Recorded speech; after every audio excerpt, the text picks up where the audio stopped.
Between Donald Trump cozying up to Vladimir Putin at yesterday's summit and the protests that follow him wherever he goes, America's image is taking a beating all over the world. And yet, America doesn't really seem to give a f***. What we lack in diplomacy, we make up for in confidence. The US is basically the aggro, coked-up guy in the bar smothered with Axe body spray and just screaming in some woman's ear about Bitcoin. It's the way of the future, Bitcoin, Bitcoin! America has always had an unhealthy sense of self-worth, and one that crosses party lines. This right now is the greatest country on earth. We live in the greatest country in the world. You put your life on the line to protect the greatest country on earth. The greatest country in the world, the United States of America. This country is the greatest country in the world. This is the greatest country in the history of mankind. Oh, calm down, Marco, the history of mankind. It's not even the greatest in the history of now. Have you ever been to Bora Bora?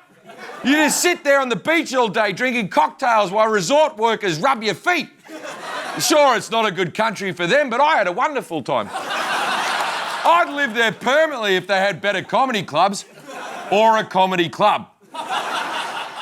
Bragging about how it's the best has always been America's thing. No one likes that. Being the top guy is obnoxious. If you're constantly telling everyone you're better than everyone, then no one wants to be your friend. Instead, you get stuck hanging out with a homeschool kid with a weird haircut.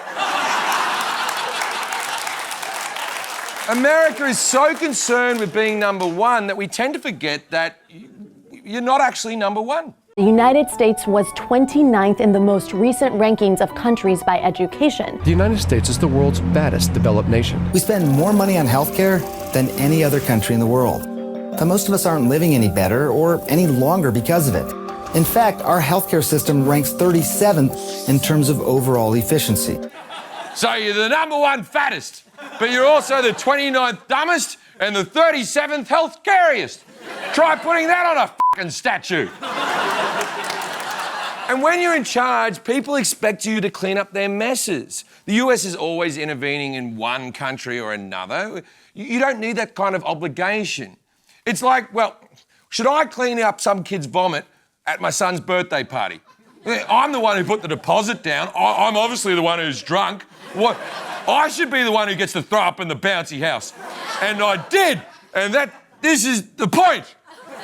The point is, it wasn't even my son's party, and the house wasn't bouncy, or my house. Yes, fine. I went to a stranger's house and I vomited in it. But I did remember to take my shoes off, because how else would have I lost my shoes?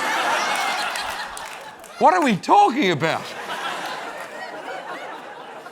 When you're number one, the only place to go is down. It can't last. Look at what happened to every other superpower in history. The Roman Empire fell. The British Empire is gone. Eventually, America will be nothing but a tourist attraction like the pyramids or whatever the Greece is. I'm not saying don't be proud to be American. You should be. I love this country. It's given me a good life. It gave me baseball, lobster rolls, pinball. Right? It's awesome.